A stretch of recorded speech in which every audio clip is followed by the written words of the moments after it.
to tell you the story about how I became passionate about the spirit bear, I got to take you back a few more years, to when I was 7. Think back to when you were 7. You saw a train, you wanted to know all there was to know about trains. You saw a dinosaur bone, you wanted to know all there was to know about dinosaurs. Well, I was on a family camping trip, and I saw a bear, and I wanted to know everything there was to know about bears.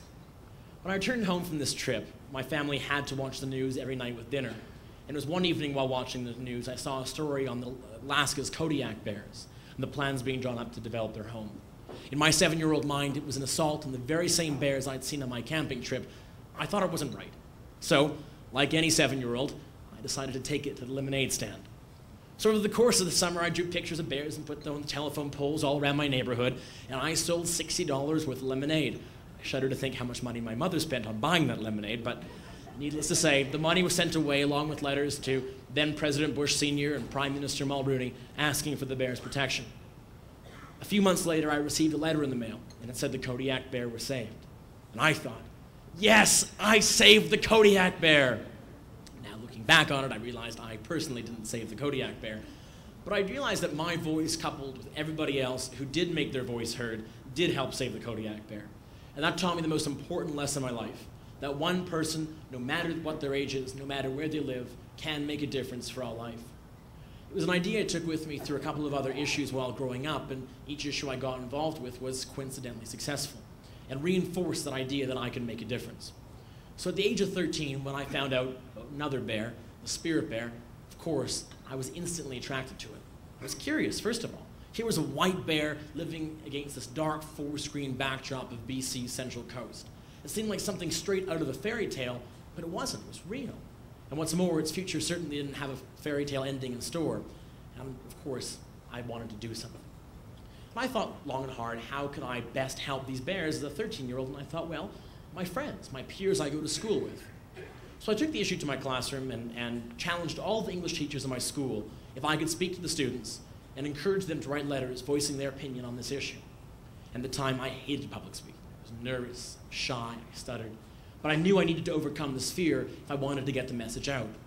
And begrudgingly, the teachers allowed me to give my speeches, and I guess we did get the message out because by the end of the day, we collected 700 letters and mailed them to the Premier of BC. Fast forward a few months, I received a letter in the mail. It said, "Thanks for your interest. We'll look into the issue. No promises." I was shocked. $60 and 2 letters saved the Kodiak bear. How did 700 letters not save the spirit bear? And of course, it was my first wake-up call to how complex and difficult these political issues are. At the same time, I didn't give up. And I think I didn't give up, not because I was so stubborn or so committed, but because I had that good fortune at 7 with a lemonade stand to see it was possible to succeed. And I knew it was possible to succeed for the spirit bear. So I kept going. But I learned from my journalist father that if you're ever going to lead something or be knowledgeable at something or speak about something, you need to research it from all angles. So I picked up a copy of the white pages and went through to find every name of every organization, every business, every individual who I thought would have some view on this issue, one side or another. Now, many people didn't call me back, probably because I was a kid, but many people did.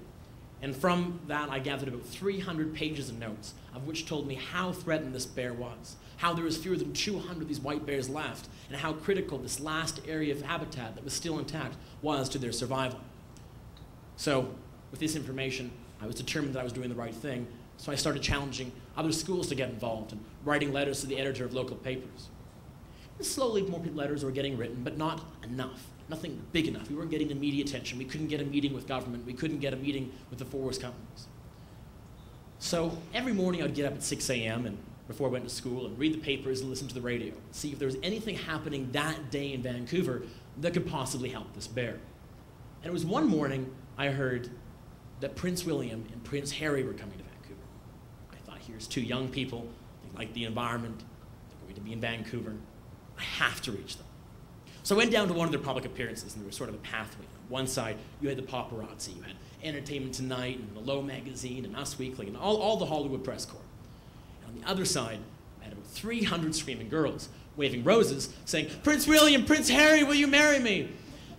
And amongst those 300 screaming girls was me, waving a book on the spirit bear, saying, "Prince William, will you help me save the spirit bear?"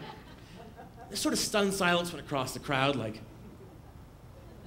what in the world was that? and which gave me the one and only opportunity of my life to outshout 300 screaming girls and grab the prince's attention. And they came over to me and they started talking to me about the spirit bear, and of course, for me, the best part was the premier pacing a few meters away looking at what in the world's going on in that conversation. But I realized there was two much more important lessons that I learned that day. First of all, here was a bear that lived only in British Columbia. And while I'd hoped the princes from the UK would care, I wondered if they truly would. But then, of course, I realized the panda bear lives only in China, and we all care what happens to it. The spirit bear may live only in British Columbia, to be part of BC's natural inheritance, but it's Canada's panda bear. It's a global treasure that everyone, everywhere, deserves to have a say in its future. The second thing I realized was I was now 15 years old. I had no power, no connections, no influence. Yet I was able to speak to, arguably, two of the most powerful people in the world. And I realized that if I could reach them, I could reach anybody. And that was certainly one of the other important lessons of my life, that if you don't ask, you don't get. So we started asking everybody who came to town, be it a celebrity or the poor unfortunate soul sitting next to me on a bus on the ride home from school. Everybody was going to hear the spirit bear story. And we started gaining more momentum and getting the word out more through the media, getting meetings with government and First Nations and environmental groups and forest companies. And people I was beginning to realize wanted to do more than just write letters. They wanted to belong to something.